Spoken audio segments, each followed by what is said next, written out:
This is the Ready Set Podcast, and here's your host, me, Joe Persinger. Hey, hey!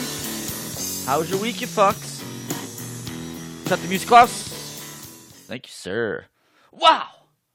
What a week. We are packed today like a bunch of Mexicans illegally crossing the border in a U-Haul truck. Packed and loaded. This might be our first 1 hour show here in a while. Let's see, we got our usual updates. The college scandal is going to make a reappearance. How would you respond to $120,000 being dumped into your checking account? I'm going to dub someone the Queen of Quit, and Tim Allen weighs in on 2020 in general, and most likely politics. And we're going to go into that a little bit later. And in the staff report, I'm going to explain why the media is obsessed with North Korea. This is your one-stop shop current events and politics podcast. If society's a joke, then we're just here for the first set. Are you ready? Set podcast! All right, let's talk some space rocks. All right, so let's see. On Jesus Christ, September 6th, 12:21 a.m., 2019 GT3 is about, we got 1,247 feet long, which is a little bit bigger than the Eiffel Tower, traveling at 30,500 miles an hour at a distance of 4.6 million miles. So probably don't have to worry too much about that guy. He's way out there, Jim. We got September 7th, the next day, 2:56 a.m., 2019 RA, 164 feet long, traveling at a paltry 12,700 miles an hour. So in other words, this is one of those asteroids that, you know, it's kind of like throwing one of those little bitty pebbles at a gas truck. Ain't nothing gonna happen. Floating by at a distance of 1,000,000 miles an hour. Wait, I said that wrong. 1,000,000 miles. Ooh, that'd be really fast. What's the next one here? Last one. September 8th at 4:12 a.m., 2019 QZ. 118 feet long, traveling at also 9,700 miles an hour at a distance of 3.7 million miles. There's not too much going on in the asteroid world, or the space rocks as I like to call them. I think we're done with space rocks. All right, let's get to our next segment here. That's a goal. The juice is loose. So, well, the juice is happy that Ezekiel Elliott is getting paid. He was tweeting about that basically all last week. And now that is over, he's moved on to the newest NFL subject, Antonio Brown, who's actually just signed with the Patriots after being released from the Raiders. I do believe at the time I was writing this, he hadn't gone anywhere. And I can't imagine. Oh, there he is. Let's hear him. Antonio, look like you came out smelling like a rose. I don't think many people are pulling for you right now, but I'm not kicking you off my fantasy team, I can tell you that. But I hope you know that Belichick is not going to put up with none of the stuff that Tomlin, who may have started all of this, and Gruden put up with. I'm just saying, buddy. I don't think you can act like that in New England. Good luck. Take care. And as you know, when the juice unleashes a threat or, you know, something that can kind of be on those lines, I'd listen to the guy. All right, I think we're done with that one. We're moving on. We're calling this the paper toss. 2 for 2. All right, so now we're going to move on to our college scandal update. Haven't really had much news breaking here, at least nothing that I've felt worth discussing. We haven't done this in a while, but as you know, the wheels of justice turn slowly in America. But nonetheless, they're moving. Prosecutors want Felicity Huffman to do at least a month behind bars, but her camp is countering with probation because she's a goody two-shoes who is acting out of the norm of her regular behavior. Right. I'm not saying she diabolically is plotting various schemes. I'm just saying she clearly knew what she was doing, and it's impossible for anyone to dispute her intent. But the other open secret is that rich people are treated differently in our justice system. Money talks, but the question is, what does it say? Keep me out of prison, bitch! That would be my guess.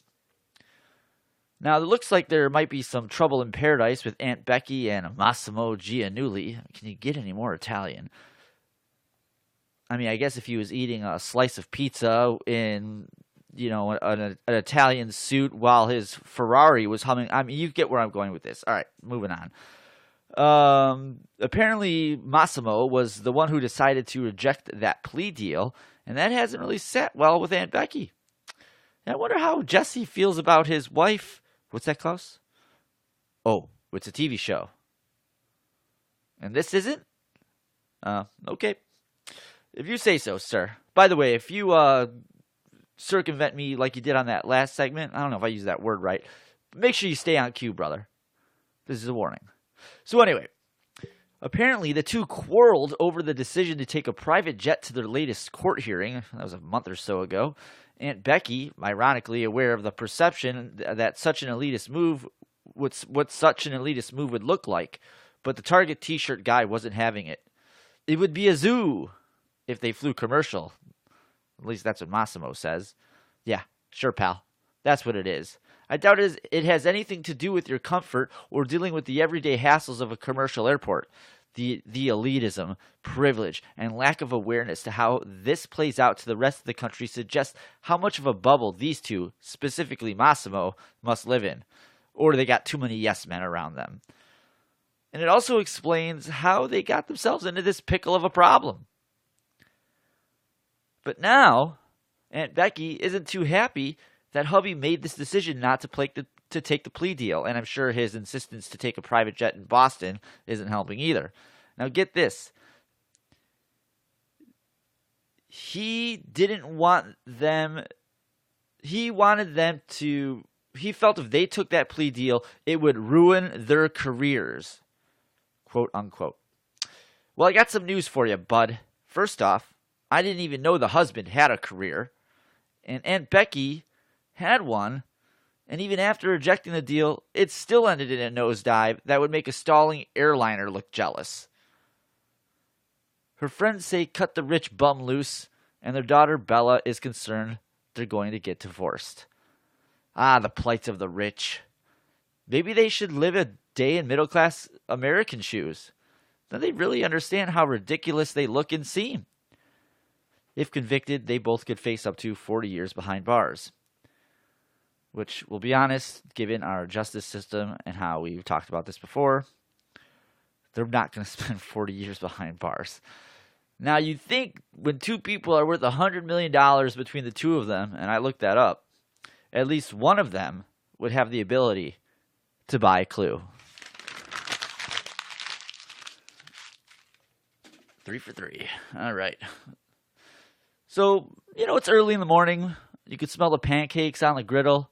You can hear the sizzle of the bacon on your brand new cast iron skillet. The smell of the pig fat, sugarcane, flour, and the night before you enter... I screwed that up. Let me try that again. You can hear the sizzle of the bacon on your brand new cast iron skillet, the smell of pig fat, sugarcane, flour, and the night before enter your nose like a horny 13-year-old girl runs into a general admission seat at her favorite boy band concert. But when you get to the kitchen, you're greeted with a feast of feast. The sunlight bounces off the syrup in your skylight window like light reflects off the ocean in the Caribbean. The pancakes look like light air that has been cooked on each side with a square piece of gold butter melting right into its pores. Then a voice pierces the unfolding breakfast scene. Suddenly you hear, "Go back to sleep." This was the scene in Tampa Bay, Florida, in Tampa Bay area in Florida last week, minus the breakfast feast. Well, I'm assuming. An unnamed man awoke to find 19-year-old Florida teenager Gavin Krim cooking in his kitchen. Okay, who the fuck names their kid Gavin? It's such a centennial name. Or his mom was a Bush fan. The band, people. The band. Check it out. They had a really nice album out in 94. So instead of the unnamed man taking Krim's advice about returning to sleep, he called the police. Pretty smart move. At which point, Krim decided that would be a good time for the breakfast robber to abandon his mission and run away from the scene. So first off, This generation is something else. If you're going to talk shit, Junior, and you can't face the music, you deserve to have the book thrown at you. You're going to stand there and tell the resident of the home you just broke into to go back to sleep while cooking his food and then running away at the first sign of the cops being called? What the? Do you know what the move is here? It's easy. You let the fuck make the phone call, offer him bacon or sausage on his omelet, get another pan of bacon going, save at least 2 more strips, and place them off to the side. You casually eat your food, and you continue cooking for the guy who lives there, and you get his sausage patty and his eggs going. When the cops show up, you look right at them and casually say, and you got to keep the eye contact. Eye contact is important. And you look at them and you say, I thought I smelled some fucking bacon. And you do it without breaking the eye contact. And then you pull out the bacon that you panned up earlier and then offer it to those pig bastards and an omelet before they cuff you up and beat you down. It's problem solved. You don't look like a bitch. Oh, and they found Gavin hiding in the swamp behind the unnamed man's house. What a softy McSofferson. All right, we're moving on. I think I'm at 4 for 4. I can't remember. All right, so here we go. So either someone desperate to improve the amenities in their backyard is desperate to improve the amenities in their backyard, or they're just a desperate metal scrapper who has a plan or a backyard and made a bold move a week ago by stealing the Go Gator Carnival roller coaster from the Union County Fairgrounds in Marysville, Ohio. It's already starting to sound like Trump country. The whole ride fits on a trailer, and someone drove their pickup truck up to it, hitched the trailer to their pickup truck, and they were gone. They just drove away. A picture of the truck was snapped with the front license plate from Maine being heading to an unknown location. I mean, maybe it's going to Maine. I'm assuming that's what the insinuation is there, unless some guy just has a fake Maine license plate. If that's the play, that's not bad. You send everyone all the way to the other side of the country, and you're going out west. What do I know? So this is how this kind of thing played out in my head, as you guys know how I like to act these things out. Hey, Bill, you want to come ride this alligator-themed alligator-themed coaster me and the kid built? Built? I saw you haul this thing in last night and throw it together like a cheap ladder a 2-cent whore is sleeping on over the next 2 weeks. So, you're going to pass, Bill? I'm really loving this transition. 5 for 5. So for those out there that feel that possession is 9/10 of the law, well, that might not really be the case when it comes to electronic banking. A couple in Montersore, Pennsylvania discovered this lesson the hard way once they found themselves $120,000 richer. By the way, I am barely 15 minutes into this podcast and I'm flying through it. So I guess my dream of it being an hour is sorely gone here because I'm probably going to be done here in about 15. Anyway, then again, I do have a nice rant at the end, so that could be. All right, anyway, keep it together, Joe. A couple in Montersville, Pennsylvania, this also sounds like Trump country, discovered the lesson the hard way once they found themselves $120,000 richer. So instead of calling the bank and saying, hey, you fucked up, you fucks, they started spending that money like a teenager in the red light district with a full bottle of Viagra. Within 16 days, the couple had plowed through the newfound riches, an SUV, 2 four-wheelers, a camper, a car trailer. They also claimed to have given $15,000 to friends and family to pay their bills. Right. I'm guessing that's where the money for recreational activities went to. I mean, you can just admit that to the government. Actually, I wouldn't do that, but I mean, you might as well. Just stick it to their fucking face. Anyway, don't buy that for the life of me. Let me just get an adjustment here. So next time, just donate it to Trump. I mean, this is clearly Trump country. Actually, don't do that. The media will grasp it, and it'll be like Russia 2.0. So eventually, the bank discovered the mistake and attempted to retrieve the cash, but to no avail. I guess these people avoided the bank for like months. They attempted to work out a payment plan, but then stopped taking the bank's calls, and then they were arrested. And now they're out on a $25,000 bond. I mean, I wonder who bonded them out. Anyway, don't take money that's not yours, unless you're the Clintons. That's a completely different thing. Then you can do whatever the hell you want, apparently. All right, we're done with this story. Woo! 646. Did you hear that, honey? What's that, Daddy? That's the sound of Matt Lauer's perv instincts costing him $20 million and a horse farm in his recent divorce.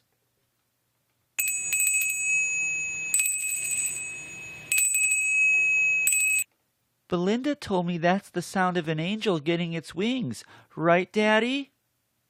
No. We're a secular family, sweetie.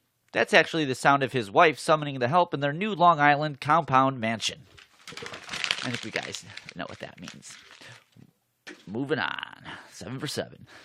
So it's no secret that over the last 3 to 4 years, roughly, that Cardi B has been outselling Nicki Minaj when it comes to album sales and the alike. #1 songs, YouTube views, etc.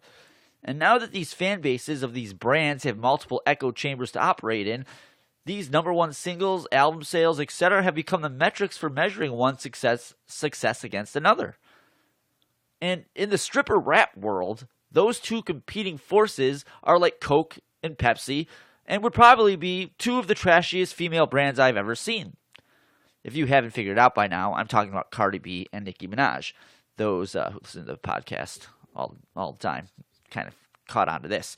On a side note, I'm not sure where this puts Miley. Is she like RC Cola? No. Dr. Pepper? Maybe. I mean, it's got a taste for everyone. What about Sprite? It's bland, a little sweet, not refreshing whatsoever, and mixes with nothing. I guess we'll just go with Dr. Pepper. But I digress. And by using these different metrics, fan bases are armed like a baseball stat boy using batting averages to bolster his arguments about how great his favorite batter is. And they take that strategy to Twitter to bicker like soy boys and schoolgirls about who their favorite stripper is, or who raps, that is, whatever. And I think based on this news and a few revelations, we have a quitter, a scammer, or both. So last Friday, the queen of trash, Nicki Minaj, decided to use Twitter to announce that she is retiring from music to start a family. So in other words, if you can't beat them, retire. Or quit, whichever you want to call it. If only her personality was as good as her rack is. What's that, Klaus? They're fake? Well, that says it all. But wait, there's more. After responding to a tweet from one of her fans on Twitter, the Queen of Quit went on to say that she shouldn't have announced it so abruptly on Twitter. Sounds like someone has impulse anger issues, and instead should have turned it into a discussion on her radio show. Wait, what? Huh? So what you're saying is that now that you've got people's attentions and they're talking about you, you like to direct traffic to your bullshit radio, podcast, really, to discuss it more?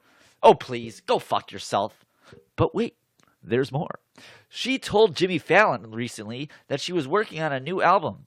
Fake News TMZ is reporting that she has made plans to work with different artists and has studio time booked until October.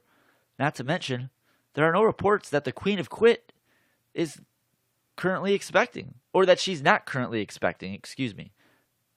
I mean, it's obvious what this is. A scamming quitter still trying to keep herself relevant as her expiration date gets closer and closer. The Queen of Quit can only use so many publicity stunts before she eventually jumps the shark. I mean, you can only come out of retirement once. Any more than that, did you even retire to begin with? If you're the Queen of Quit, there's only one mission statement to live your career by. If you can't beat them, quit. All right. Let's move on to the next one. So a sophisticated underwater monitoring station costing almost $250,000 has disappeared from the Baltic seabed. So a little background here for those that don't know. This Baltic seabed is kind of a lot of Russian military out there. The station, which was in a restricted area at the entrance of a German coast bay, I'm not even going to try to pronounce it, made its last data transmission on August 21st. No big deal, scientists thought. It's probably just an error. But when the divers reached the bottom of the sea, they found the cable that connected to the monitoring station. It was a land cable to the monitoring station. They found it severed. Quote, "It was completely shredded," unquote. The mystery has baffled the German scientists, and they ask if anyone has seen anything to please let them know. But I guess we're just going to sit here and pretend it wasn't Russia or China. I'm sure there's no reason those two countries would be up to no good. And you can't blame Germany for the soft steps. They're dependent on Russia for natural gas. You gotta love European foreign politics. I haven't missed a shot all day, folks. I know Ken's probably sitting there thinking, oh, it's probably, 5 feet away? 4 feet away, okay? 4. I'm playing bozo buckets here, but overhand. It's all overhand form. So Tim Allen has a few thoughts. Did I scare you, Nubs? Nubs is sitting in on the podcast. Well, sleeping through it mostly. Am I boring you over there? Well, now she's awake. Bert's not coming back. That was her texting, if you were wondering. And Bert says hi. I don't understand why I just put that in the podcast. All right, we're plowing ahead here. So Tim Allen has some interesting points to think about prior to 2020 election. He says, especially to my friends on the fence, like moderate Democrats, libertarians, and independents, and the never Trump Republicans, and those thinking of walking away from the Democratic Party. And here's basically some things that he wrote down that I'm going to share with you. These are all, I want to make sure I give credit where it's due. This is all Tim. I wish I was this good of a writer. I mean, maybe one day. But this is all Tim Allen right here. Women are upset at Trump's naughty words. They also bought 80 million copies of 50 Shades of Grey. Not one feminist has defended Sarah Sanders. It seems women's rights only matter if those women are liberal. No border walls, no voter ID laws. Did you figure it out yet? But wait, there's more. Hey, is this guy stealing my bits? Stop taking my babies, Tim Allen. Chelsea Clinton got out of college and got a job at NBC that paid $900,000 per year. Her mom flies around the country speaking out about white privilege. And just like that, they went from being against foreign interference in our elections to allowing non-citizens to vote in our elections. President Trump's wall costs less than the Obamacare website. Let that sink in, America. We are one election away from open borders, socialism, gun confiscation, and full-term abortion nationally. We are fighting evil. They sent more troops and armament to arrest Roger Stone than they sent to defend Benghazi. I might have to break that one down. Roger Stone was arrested by the special counsel, and basically they showed up to his door at like 5 in the morning. You'd think they were, arresting a drug dealer or something like that. In Benghazi was, oh God, I got to dig deep here. This is kind of before Joe was into politics. But I believe Benghazi was in Libya. It was an ambassador's home or whatever. And it was basically raided by a bunch of terrorists. And yeah, if you want to know any more about that, then just look it up yourself. 60 years ago, Venezuela was 4th on the World Economic Freedom Index. Today, they are 179th, and their citizens are dying of starvation. In only 10 years, Venezuela was destroyed by democratic socialism. There are people eating out of garbages in Venezuela right now. Russia donated $0 to the Trump campaign.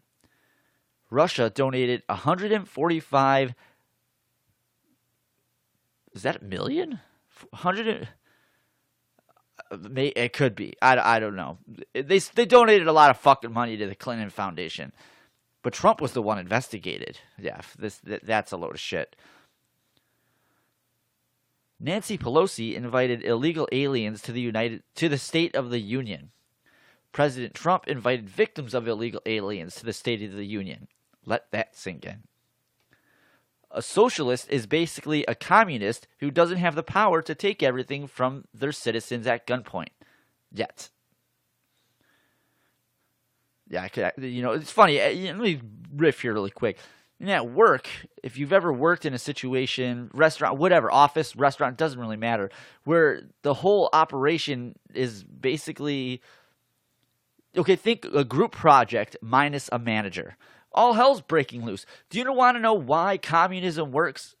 Because someone has a gun and they're forcing you to do something. You ever seen how communism works when there isn't a way to force anyone to do anything, either at gunpoint or through social political leverage, whatever you want to call it? Nothing gets done. Nothing. The buck just keeps getting passed around. Going back to Tim Allen now. How do you walk 3,000 miles across Mexico without food or support and show up at our border 100 pounds overweight and with a cell phone? I'm going to go with the drug cartels there. Alexandria Ocasio-Cortez wants to ban cars, ban planes, give out universal income, and thinks socialism works. She calls Donald Trump crazy. Bill Clinton paid $850,000 to Paula Jones to get her to go away. I don't remember the FBI raiding his lawyer's office. Oh, there was something I saw recently about fucking one of these judges with Clinton rebuked him and they fucking... I don't remember it, so I don't want to say it. Anyway, I wake up every day and I am grateful that Hillary Clinton is not the president of the United States of America. Hallelujah. The same media that told me Hillary Clinton had a 95% chance of winning now tells me Trump's approval ratings are low. I just find it very interesting that we have a media that likes to tout Trump's low approval ratings, even though they know more than half the country who voted against him. But we're still going to sit here and talk about how his low approval ratings are an actual metric to how people feel about him within the country. You have to remember, only I think 25% of the population voted, and I might be overshooting that a little bit. 25% of 320 million people, and that's who we counted, voted. Okay, so 25% of that. Of those 25%, he's got 50% of those people that don't like them, and a lot of them have their panties in a bunch because the Electoral College worked against them. But the media wants to sit there and talk about how this approval rating is an actual metric. It's ridiculous. It's ridiculous because people who didn't vote aren't,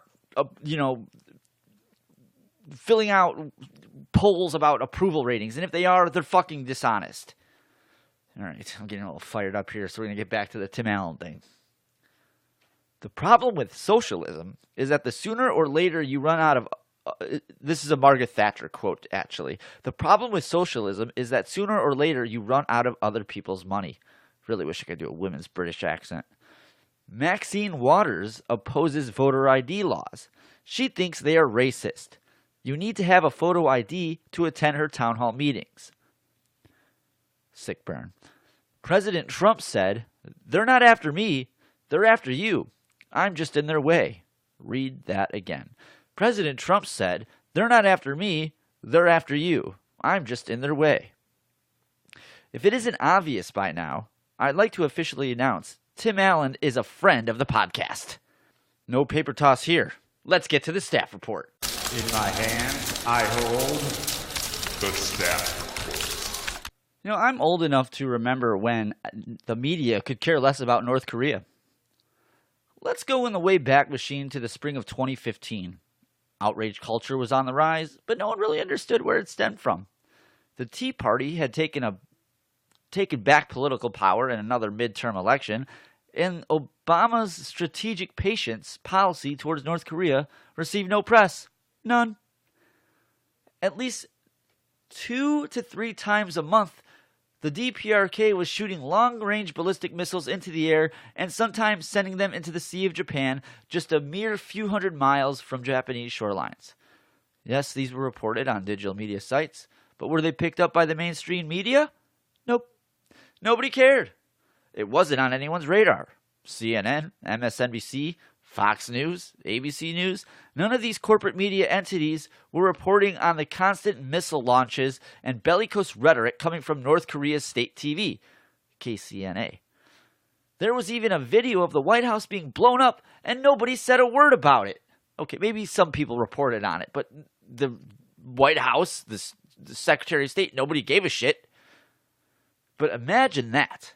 Fast forward 2.5 years, and Trump starts slapping around the Hermit Kingdom's great leader. Fire and fury is what the quote is usually referred to. I remember watching that myself and thinking, geez, I don't know if there's a president that has ever spoken that way to North Korea before. And based on how the media reacted, there's some truth there. And all of a sudden, the media is reporting on North Korea like it's the du jour topic of the quarter, month, and week. Instead of the media ceding ground and saying, okay, folks, we might have overreacted to the president's rhetoric, and we apologize, and we will try not to do that again. They doubled down. And like a soy boy who waits for the girl who cucks him in the wee hours of the night with a manlier and muscular alpha male, the media waited in the shadows, waiting for their chance to say, hey, that's my girlfriend! Or in other words, waited for North Korea to go back on their meaningless words so they can chastise President Trump. But it never happened. When North Korea started firing off what I meant by that is it never happened is I'm referring to them shooting off ballistic missiles again. So when North Korea started firing off short-range missiles a few months ago, the media acted like a shim who has been dead named on Twitter. For those who don't get the reference, that means they freaked out. Newsflash, soy boys and shims alike. Short-range missiles were so 2011. But back in the summer of 2018, when Trump met Kim and nuclear disarmament became a possibility of agreement between the two countries, a new talking point emerged from the media and the Democrat Party. So sorry, that was redundant. But this new talking point between the media and academics was that North Korea isn't shutting down their nuclear sites, but increasing the output at them. Oh, really, bitch? How many ballistic missiles have they shot off since 2 years ago? 0. And this is the constant narrative that the media creates and reports on. Referring to how they're basically increasing their output of nuclear fission, or whatever the fuck it's called. And I'm using heavy air quotes on the report word here. Very heavy word quotes. What's so sad is this reporting isn't about informing the American public about the dangers of foreign powers abroad. It's about propagating a narrative against a president they don't want in office. And the true irony there is, he's the reason people are still consuming their shitty reporting via TV, digital, or radio traffic. If the media is so concerned with North Korea, where were they during Obama's tenure? Strategic patience? That's soy boy speak for, I'm not dealing with that, so I'm going to sound smart by saying this. It's the equivalent of a guy who pumps gas for a living, declaring he's a petroleum transfer supplier. I mean, seriously, go fuck yourself. Anyone remember that time Trump shook his finger and told Putin to not do that again? Of course you didn't, because it was Obama who said that regarding the election meddling, and the media didn't report on that weak gas foreign policy. The guy literally wagged his finger in the face of a former KGB agent and said, don't do that again. And people have a problem with the way Trump handles his foreign policy. I mean, this is a community organizer from Chicago wagging his finger in the face of the KGB operative, former operative, who's now running the country. I mean, when has that form of parenting ever worked? I don't have kids, and even I know better. Where was I? The media is obsessed with tying this North Korea debacle to Trump when it was clearly exacerbated by Obama and former presidents alike. You don't believe me? Clinton was part of what was called the Sunshine Policy, which is basically South Korea just dumping money into North Korea. I mean, it's just mind-boggling. Let's give these people... I mean, I thought the United States doesn't deal with terrorists. I mean, what the fuck? You see the same strategy in the media with immigration. Remember the children being separated from parents and being kept in cages? And the pictures, dear God, the horrific pictures that depicts these poor little kids who aren't being used as props to cross the borders as victims of these horrific policies set forth by the Trump administration. Except they were Obama's. Remember the pictures? Those were taken in 2014. And the media hammered home this narrative that this was all Trump's doing, not once mentioning that this was a policy that stemmed from the deporter-in-chief Barack Hussein Obama, who, might I add, to this day has deported more immigrants than Trump has at this point in either of their presidencies, and that's not counting all the people Obama killed with drones as well. And you've also witnessed the Democrat Party employ the same strategy with the Russia and obstruction of justice narrative and infusing fake news into everyday discourse of American discussions. So they damn the Russians for promulgating fake news while they themselves peddle their own versions of alternative truths so these soy boys and liberal cuntwads can sleep at night. And they are so deep into the woods, they not only can't see the trees, but they can't see the Russian base protruding out of the woods that they themselves are in denial about being camped next to. It's maddening. I'm getting fired up. I really am. The media is obsessed with using North Korea and immigration narratives alike against the president as a weapon of information while claiming that what Russia did was a threat to our democracy. Does anyone else find that a little bit hypocritical? But when Trump leaves office, I guess they expect things will go back to normal and they'll be trusted again. They won't be. They've sealed their fate with half of this country. Maybe more. I know there's what we've talked about, the silent majority sees right through what's going on here. They're on borrowed time. When things settle back down and the media isn't in an activist role anymore, it will die fast and long for the days when President was making them relevant. President Trump, that is. The corporate media will fall, and the rise of independent reporting and long-form podcasts like Joe Rogan, Ben Shapiro, Dave Rubin, Joe Persinger, how'd that get in there?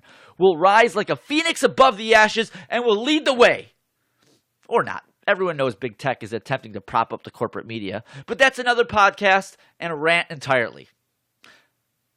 And that's going to do it for us this week, folks. Thanks for listening to Ready, Set Podcast. Check us out on Spreaker and give us a like and follow. I see some downloads there on Spreaker, so if you are listening to this on Spreaker, I am begging you, go to my Ready, Set Podcast Facebook, or not the Facebook page, the Spreaker page. Give me a like and a follow. Check us out on Apple Podcasts and leave a rating and a review. It really helps to get the podcast out there. We're also on Mixcloud and YouTube. Don't forget to give us a like on our Ready, Set Podcast Facebook page, leave a comment, or send us an email. This is your one-stop shop current events and politics podcast. If society's a joke, then we're just here for the first set. Thanks for listening. Please share the podcast if you'd like to support us, and we'll see you next week, you fucks. Actually, you won't. I'll be in Baltimore, but I'll still get a show done. See you, folks. Have a good week, you fucks. Thanks for listening to the Ready, Set Podcast. Check us out next week, and don't forget to follow us on Twitter and look for us on our YouTube channel, Ready, Set Podcast.